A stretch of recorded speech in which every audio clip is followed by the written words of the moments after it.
अभी आपने सुने जगत गुरु तत्वदर्शी संत रामपाल जी महाराज के विचार। और आइए अब जानते हैं पवित्र हिंदू धर्म के आदरणीय सर्वशीर्ष शंकराचार्य के विचार। जी, हमने सुना है चारों वेदों वाला ज्ञान ही श्रीमद् भगवत गीता में संक्षिप्त करके कहा गया है। क्या आप इस बात से सहमत हैं और क्यों? ऐसा है कि श्लोक है, सर्वोपनिषदो गावो दुग्धा गोपाल नंदना पार्थो वत्स सुधीर भोक्ता दुग्धम गीता मृतम महत। समस्त उपनिषद गऊ हैं और उनको दोहने वाले भगवान श्री कृष्ण हैं, अर्जुन बछड़ा है और गीता अमृत दूध है। उत्तम और अनुत्तम में क्या अंतर है? उत्तम कहते हैं जो श्रेष्ठ हो और अनुत्तम उसको कहते हैं जिससे श्रेष्ठ कोई ना हो। गीता अध्याय 7 श्लोक 18 में गीता बोलने वाला भगवान अपनी साधना को अनुत्तम क्यों कह रहे हैं? इसलिए कह रहे हैं कि उनकी साधना वेद प्रतिपाद्य है, तो वेद के अनुसार साधना करना सर्वश्रेष्ठ है, उससे श्रेष्ठ कोई नहीं। जी महाराज जी, मेरा अगला सवाल ये है कि गीता ज्ञान दाता गीता अध्याय 18 श्लोक 62 में अपने से किसी अन्य परमेश्वर की शरण में जाने को कह रहा है, वो परमेश्वर कौन है? कहाँ पर क्या कहा है? गीता ज्ञान दाता गीता अध्याय 18 श्लोक 62 में। अच्छा, 18 में तो ये है कि ईश्वर सर्वभूतानां, श्लोक बोल देते हैं, हृदय सेर्जुन तिष्ठति ब्राह्मण सर्वभूतानां हृदय सेर्जुन तिष्ठति तमेव शरणं गच्छ सर्वभावेन भारत तत्प्रसादात् परम शांतिम स्थानं प्राप्स्यसि शाश्वतम्। इस श्लोक का आप उल्लेख कर रही हैं। इसका अर्थ यह है कि ईश्वर सब प्राणियों के हृदय देश में रहता है और उनको उनके कर्मानुसार भ्रमाता है। उस परमात्मा की सर्वभाव से आप शरण में जाइए, उसके प्रसाद से आपको परम शांति और शाश्वत स्थान प्राप्त होगा। ये कहने पर अर्जुन को संतोष नहीं हुआ, तो अर्जुन को भगवान ने बताया कि वो मैं ही हूँ। सर्वधर्मान परित्यज्य मामेकं शरणं व्रज। जी, श्रीमद् भागवत गीता 18 श्लोक 66 में व्रज शब्द है। इसका अर्थ जाना, प्रस्थान करना है, परंतु सर्व अनुवाद कर्ताओं ने व्रज का अर्थ आना किया है। कृपया इसे स्पष्ट करें। ऐसा है, ब्रज घतौ धातु है, तो ब्रज घतौ धातु के इसमें आता है गति अर्थक है। ये गति के 4 अर्थ होते हैं, गति गमन, गति ज्ञान, गति मोक्ष, गति प्राप्ति।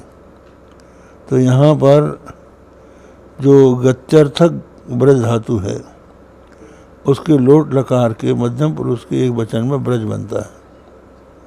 तो ब्रज का अर्थ है अवगच्छ, अर्थात मुझको जान। नैनम अविदितो देवो भुनक्ति। ये सिद्धांत है कि जब तक परमात्मा को नहीं जान लेता तब तक परमात्मा उसकी रक्षा नहीं कर सकता, इसलिए तुम उस परमात्मा को जानो। अभी आपने सुने शारदा द्वारका पीठ तथा ज्योतिर्मठ बद्रीनाथ पीठाधीश्वर शंकराचार्य स्वरूपानंद सरस्वती जी महाराज के विचार। और आइए अब जानते हैं पुरी पीठाधीश्वर शंकराचार्य स्वामी श्री निश्चलानंद सरस्वती जी महाराज के विचार। शंकराचार्य जी, हमने सुना है कि चारों वेद वाला ज्ञान ही श्रीमद् भगवत गीता में संक्षिप्त करके कहा गया है। क्या आप सहमत हैं? तो महाभारत में भी लिखा है, सर्वोपनिषदो गावो दुग्धा गोपाल नंदना।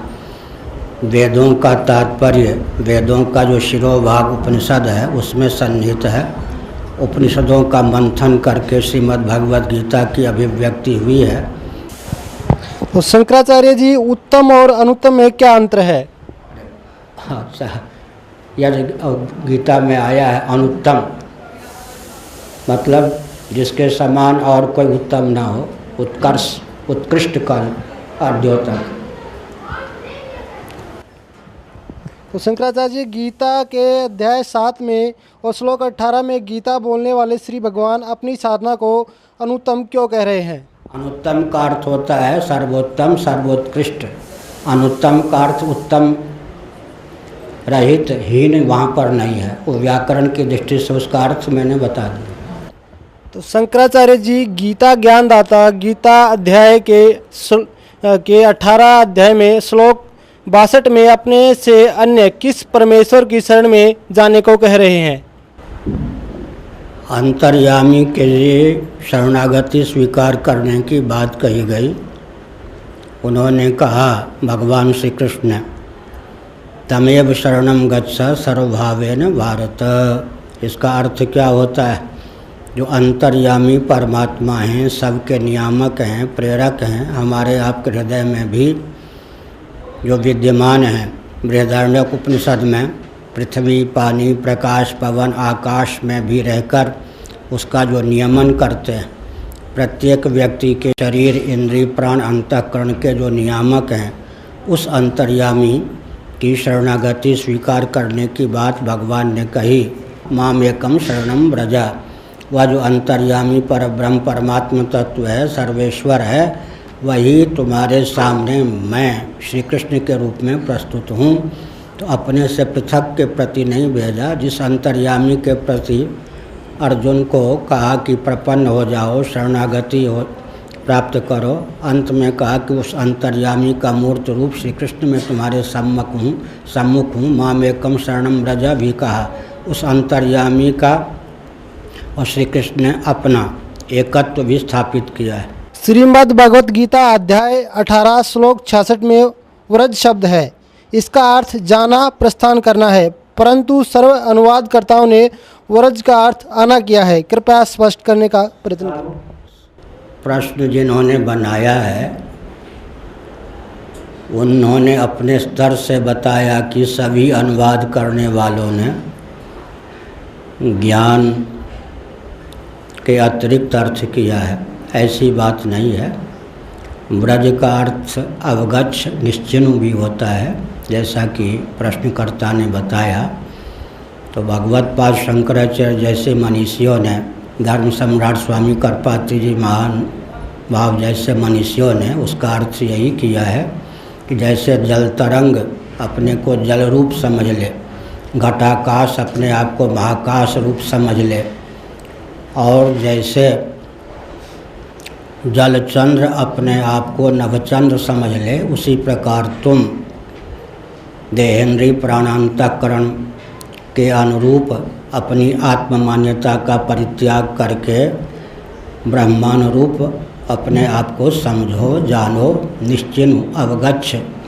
यह अर्थ भी टीकाकारों ने किया है। भगवत पाद शंकराचार्य और उनके अनुगत महानुभावों ने इसी प्रकार का उपदेश किया है। लेकिन जो श्री वैष्णवाचार्य इत्यादि हैं, उन्होंने अपने स्तर से अपने प्रस्थान के अनुसार उस प्रकार का भी अर्थ किया है जिसका चित्रण प्रश्नकर्ता ने किया है। अभी आपने सुने आदरणीय पुरी पीठाधीश्वर शंकराचार्य स्वामी श्री निश्चलानंद सरस्वती जी महाराज के विचार। और आइए अब जानते हैं आदरणीय श्री माधवाचार्य महाराज जी के विचार। हमने सुना है कि चारों वेद वाला ज्ञान ही श्रीमद् भागवत गीता में संक्षिप्त करके कहा गया है। हाँ, सबका साथ साथ कहा गया है। वहाँ सभी चारों वेदों में साथ कहा गया। उत्तम और अनुत्तम में क्या अंतर है? क्या अंतर लगता है आपको? जो उत्तम है जो श्रेष्ठ है, अनुत्तम जो उससे कम है वो अनुत्तम। गीता जी अध्याय 7 श्लोक 18 में गीता बोलने वाला भगवान अपनी साधना को अनुत्तम क्यों कह रहा है? अपने साधना को अनुत्तम तो नहीं कहा, साधना को अनुत्तम नहीं कहा गया, साधना तो उत्तम ही है। गीता ज्ञान दाता तथा गीता अध्याय 18 श्लोक 62 में अपने से अन्य किस परमेश्वर की शरण में जाने को कह रहा है? तो अपने से अन्य ही होता है। वहाँ जो उपासना में जहाँ देवता की उपासना होती है वो अपने से अन्य होता है, तो उसके उनके शरण में जाने की बात ठीक तो है। अभी आपने सुने आदरणीय श्री माधवाचार्य महाराज के विचार। और आइए अब जानते हैं श्रृंगेरी पीठाधीश्वर श्री भारती तीर्थ जी महाराज के विचार। हमने सुना है कि चारों वेदों वाला ज्ञान ही श्री भगवत गीता में संक्षिप्त करके कहा गया है। क्या आप इससे सहमत हैं? हाँ ठीक, गीता तो उपनिषदों का सारभूत है। उत्तम और अनुत्तम में क्या अंतर है? जो उत्तम है वो तो हमेशा सच्चे चरित्र वाला होता है, सत चरित्र वाला होता है। अनुत्तम जो है उससे विपरीत होता है अनुत्तम, जिसका चरित्र सही नहीं वही अनुत्तम है। गीता जी अध्याय 7 श्लोक 18 में गीता बोलने वाला भगवान अपनी साधना को अनुत्तम क्यों कह रहा है? अपनी साधना, अनुत्तम शब्द का अर्थ आप समझे नहीं। वहाँ अनुत्तम शब्द का अर्थ है जिससे उत्तम नहीं हो वो।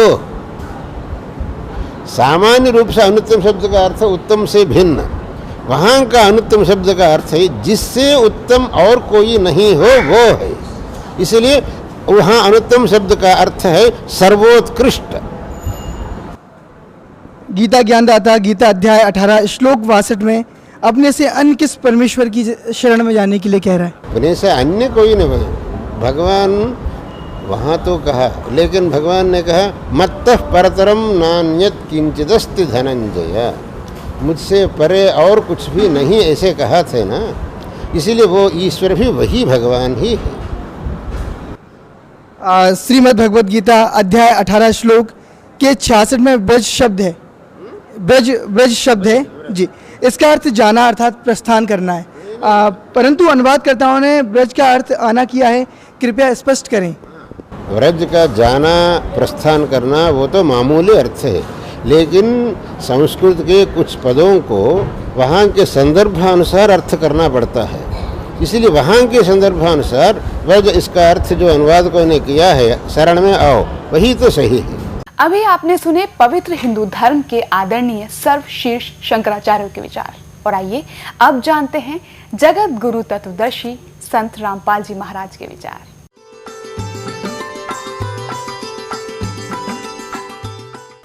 सतगुरुदेव की जय। बंदी छोड़ कबीर परमेश्वर जी की जय। बंदी छोड़ गरीबदास जी महाराज जी की जय। स्वामी राम देवानंद जी गुरु महाराज जी की जय हो।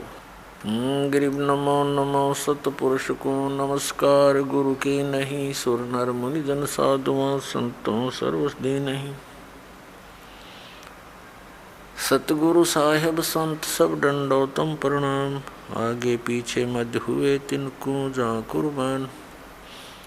तो पुण्यात्माओं, आप जी को सत्संग प्राप्त नहीं हुआ, क्या कारण रहा कि हमारे जो धर्म गुरु थे वो संस्कृत अवश्य जानते थे, लेकिन अध्यात्म ज्ञान शून्य था उनका।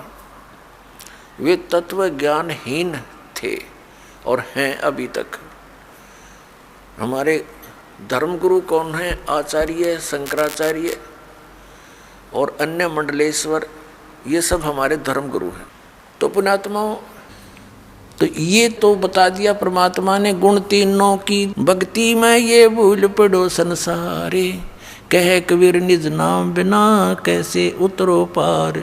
निज नाम यानी सतनाम के बिना, उस सच्चे नाम बिना पार कैसे होगे? अब जैसे गीता जी अध्याय नंबर 17 के श्लोक नंबर 23 में लिखा है कि ओम तत्सत इति निर्देश ब्रह्मण त्रिविध समर्थ है। सच्चिदानंद घन ब्रह्म के पाने की इस 3 मंत्र की साधना करनी होगी। 8वें अध्याय के 13वें श्लोक में गीता ज्ञानदाता कहता है कि ओम इति एक अक्षरम ब्रह्म व्यवहारन मामुन स्मरण ये प्रियाति तदन देहम सयाति परमाम गतिम। मुझ ब्रह्म का केवल एक ओम मंत्र है, जो इसका अंतिम श्वास तक सिमरण करता हुआ शरीर छोड़कर जाता है तो उस परम गति को प्राप्त होता है, जो ओम से मिलनी है। ओम से ब्रह्मलोक मिलेगा। ब्रह्मलोक में गए हुए प्राणी फिर वापस आते हैं 8वें अध्याय के 16वें श्लोक में, वहाँ पुनरावृत्ति के अंदर है। तो उसके पाने के लिए तो केवल एक 3 मंत्र का जाप, इसके अतिरिक्त जो भी जाप करते हैं शास्त्र विधि को त्याग कर वो मनमान आचरण है। फिर ऑप्शन छोड़ दिया है कि उस परम अक्षर ब्रह्म की पाने की पूरी complete worship, way of worship तत्वदर्शी संत बताओगा, उससे पूछ लो तो वो बताएगा। फिर सबकी कैसी पूजा नहीं करनी, पूजा होती है इष्ट रूप में मानकर पूजा करना होता है। साधना मजदूरी कोई अन्य होता है। अब ये तो हो गया कि तीन देव की जो करते भक्ति उनकी कदे ना हो वह मुक्ति। 600 वर्ष पहले परमेश्वर ने कहा था ये बातें, ये ज्ञान बताया था, और आज इसका समर्थन उन सदग्रंथों ने किया जिनको हम एथेंटिक मानते हैं। तो वो क्या थे जो हमने ज्ञान दिया करते, वो नकली गुरु आज तक मूर्ख बना रहे आपको। अब गीता जी अध्याय नंबर 7 के श्लोक नंबर 16 और 17 और 18 में गीता ज्ञान दाता ब्रह्म अपनी साधना करने वालों की बताता है कौन कौन करते हैं। अर्थार्थी, आर्थ, जिज्ञासु और ज्ञानी। अर्थार्थी, आर्थ, जिज्ञासु इनको रिजेक्ट करता है कि ये भी सही साधना नहीं करते, और ज्ञानी को सिलेक्ट किया है कि ज्ञानी आत्मा होती तो अच्छी है। ज्ञानी वो होता है जिसको पता लगा कि केवल एक परमात्मा की भक्ति करनी चाहिए। वेदों में यही लिखा है कि पूर्ण परमात्मा की भक्ति से पूर्ण मोक्ष होगा। लेकिन ये भूल गए कि वेदों में ये भी लिखा था कि उस पूर्ण परमात्मा की भक्ति वेदों में वर्णित नहीं है, उसको तो तत्वदर्शी संत बताएंगे। लेकिन उन्होंने अब पे निष्कर्ष निकाल लिया, यजुर्वेद अध्याय नंबर 40 के मंत्र 15 से ओम नाम सेलेक्ट कर लिया पूर्ण परमात्मा का, जबकि वो 17वें श्लोक में 40वें अध्याय यजुर्वेद के खुद कह रहा है कि मेरा तो ओम ब्रह्म है, ओम मंत्र है बुझ ब्रह्म का, और वो तो प्रोक्ष है, पूर्ण परमात्मा तो ऊपर। वह इनकी बुद्धि में ना बड़ी बात, क्योंकि गुरु बिन काहू न पाया ज्ञाना, जो थोथा वो छड़े मूड किसाना। गुरु बिन वेद पढ़े जो प्राणी, समझे न सार रहे अज्ञानी। जिस कारण से इन्होंने, इन ज्ञानियों को ये तो पता लग गया कि उपासना नहीं करनी, तीनों गुणों की पूजा, रजगुण ब्रह्मा सतगुण विष्णु तम गुण शिव जी की भी नहीं करनी चाहिए।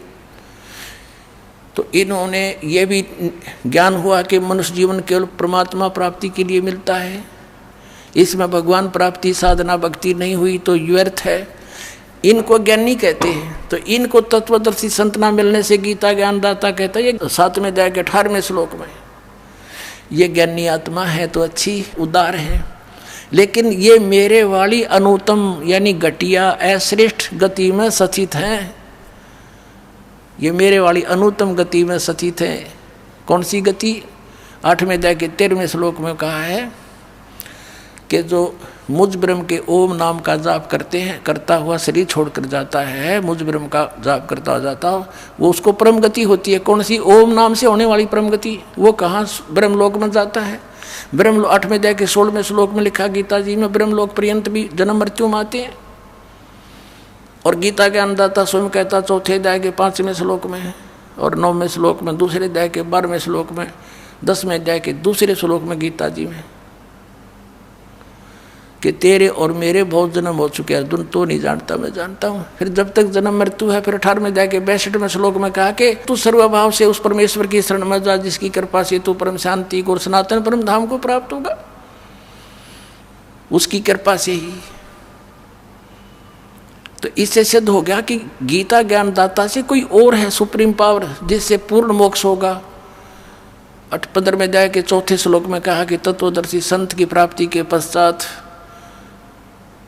परमेश्वर के उस परम पद की खोज करनी चाहिए, जहाँ जाने के बाद साधक फिर कभी लौट कर संसार में नहीं आता, और केवल उसकी पूजा करो, अन्य की सब त्याग दो। अपनी भी पूजा को रिजेक्ट करता है वो, पूजा माने इष्ट रूप में मानना। तो यहाँ इन अज्ञानियों से, अनाड़ियों से कोई पूछता है कि गीता जी अध्याय नंबर 7 के श्लोक नंबर 18 में गीता ज्ञानदाता अपनी गति को भी अनुत्तम क्यों बताता है? तो ये कहते हैं उसका अर्थ अनुत्तम नहीं, सर्वश्रेष्ठ मानो, जिससे उत्तम कोई और गति ना हो, जिसको प्राप्त हो जाता है उसके बाद और कुछ जानना शेष रहता, इसलिए इसको अनुत्तम, वो अनुत्तम गति है। मूर्ख बना रहे। 4ठी कक्षा के बालक ने पूछ ले, अगर इससे अधिक अच्छी कोई श्रेष्ठ गति नहीं होती, इनकी बात मान ले, तो ये 18वें अध्याय के 62वें श्लोक में कह रहा है कि उसकी शरण में जा, सर्वभाव से उस परमेश्वर की शरण में जा जिसकी कृपा से तो परम शांति को प्राप्त होगा। 8वें अध्याय के 5 और 7 में गीता ज्ञानदाता अपनी साधना बताता है, मेरी पूजा कर मुझे प्राप्त होगा। और 8, 9, 10 में उस परम अक्षर ब्रह्म की पूजा, पूर्ण परमात्मा की पूजा के लिए कहता, उसके लिए तत्वदर्शी संत खोज ले। चौथे अध्याय 34वें श्लोक में कहा। तो इन अनाड़ियों ने कह भी पता नहीं गीता जी का। गीता जी में है कितने हरे कृष्ण हरे राम राधे श्याम सीताराम ओम नमः शिवाय फलाना धकड़ा, है कोई मंत्र ऐसा? मूर्ख बना रहे कितने दिनों से हमारे को। अब इसलिए इस गीता ज्ञानदाता ने कहा है कि मेरी साधना में ये लीन ज्ञानी आत्मा अनुत्तम गति में ही सचित रहे। अनुत्तम कैसी? कि जिससे जन्म मृत्यु बार बार होती रहे, वो अनुत्तम है। और जहाँ जाने के बाद फिर लौट कर नहीं आते, वो ब्रह्म साधना से प्राप्त नहीं हो सकती। इन ज्ञानी आत्माओं ने हठ योग किए, ओम नाम का जाप किया, वेदों से प्राप्त करके आन उपासना, किसी देव की पूजा नहीं की। और ब्रह्मा जी को जब ये कमल के फूल पर बैठा था, वहाँ सचेत हुआ, इसको बेहोश करके कोमा में रखा हुआ था, वहाँ सचेत कर दिया कमल के फूल पर बैठा के। ब्रह्मा जी कहते मुझे नहीं मालूम है कहाँ से आ गया। तो आकाशवाणी कर दी इस काल ने कि तप करो तप करो। इसने सोचा यह आकाशवाणी पूर्ण परमात्मा की है, और करी थी इस काल ने। उसके बाद ब्रह्मा जी को वेद प्राप्त हुए। वेदों में कहीं पर भी हठ योग तप योग करना नहीं लिखा। तो इस ब्रह्मा के इस लोक वेद से कि मुझे आकाशवाणी हुई है तप करने की, हठ योग करने लग गए। ये ओम नाम का जाप वेदों से ले लिया, हजारों वर्ष तक डले डोते रहे। गीता अध्याय नंबर 11 के श्लोक नंबर 47-48 में कहता, अर्जुन ये मेरा रूप जो तूने देखा, ये असली मेरा रूप है। इससे पहले किसी ने नहीं देखा, किसी को प्राप्त नहीं हुआ मैं। और मेरे इस रूप की प्राप्ति अर्थात मेरी प्राप्ति न वेदों वर्णित विधि से, न तप से, न जप से, न किसी क्रियाओं से कोई नहीं कर सकता। इति सिद्धम कि वेदों में वर्णित विधि ओम नाम से और जो भी साधना क्रिया करते हैं यज्ञों से परमात्मा प्राप्ति नहीं से कुछ अन्य लाभ हो जाते हैं। वो लाभ इन ऋषियों को हो गए, सिद्धियाँ आ गई, एक दूसरे को ऊपर प्रभु पाकी के, किसी को भस्म कर दिया, किसी को जो है ना दुराशीष दे दी, जिस कारण से इनसे डरने लग गए। एक चुनक नाम के ऋषि थे, उसने ऐसे ही वो ज्ञानी आत्मा उद्धार थे, हजारों वर्षों तक ओम नाम का जाप और हठ योग किया। लोक वेद हठ योग गीता जी अध्याय नंबर 17 के श्लोक नंबर 6 में जिसको रिजेक्ट किया है कि शास्त्र विधि को त्याग कर जो मनमाना घोर तप को तपते हैं, वो राक्षस सब अन्य प्राणियों को भी दुखी देते हैं। इस शरीर के अंदर मुझ ब्रह्म को भी क्रस करने वाले, दुखी करने वाले असुर स्वभाव के जान। अब देखिए भी बुरे बताए ज्ञानी आत्मा क्यों? उस चुनक ऋषि ने साधना की, भगवान मिला नहीं, सिद्धियाँ एटम बम बन गया। एक मानदाता चक्रवर्ती राजा था, पूरी पृथ्वी पर शासन जिसका हो उसको चक्रवर्ती राजा कहते हैं। अब ये चक्रवर्ती राजा ये अपनी पृथ्वी पर ये देखना चाहते अपने शासन काल में कि मेरे अंतर्गत मेरे अधीन जितने नवाब हैं, राजा हैं, छोटे नरेश हैं, उन्होंने किसी ने मेरी प्रभुता, मेरी पराधीनता अस्वीकार तो नहीं कर दी है। इसलिए एक अश्वमेघ का घोड़ा छोड़ देते हैं अश्वमेघ यज्ञ के लिए, उसके साथ कुछ सैनिक भेज देते हैं, और राजा का पर्सनल हॉर्स होता है अपना घोड़ा, उसके गले में एक पंपलेट लगा देते हैं, लगा दिया कि राजा मानदाता राजा के पास इतनी सेना है, 72 करोड़ सेना है, और जिस भी राजा को इस मानदाता चक्रवर्ती राजा की पराधीनता स्वीकार ना हो, घोड़े को पकड़ लो, अपने पास बांध लो और युद्ध के लिए तैयार हो जाओ। पूरी पृथ्वी पर वो घोड़ा घूम आया, सब ने पढ़ लिया पंपलेट कि 72 करोड़ सेना, सब चुप हो गए। किसी ने हिम्मत नहीं की घोड़े को पकड़ देने की, अर्थात युद्ध करने की। तो पूरी पृथ्वी पर विजयी साबित हो गया। वो वापस आ रहे थे, चुनक ऋषि वहाँ तपस्या किया करता था, उसकी कुटिया के पास से वो गए थे, वहीं से वापस आ रहे थे। उसने पूछा कि सैनिकों ये घोड़ा खाली क्यों है, इस पर सवार क्यों नहीं, बाकी पर तुम सब विराजमान हो, सवार हो। सैनिकों ने बताया कि ऋषि जी ये मानदाता चक्रवर्ती राजा का घोड़ा है, इस पर कोई बैठ नहीं सकता।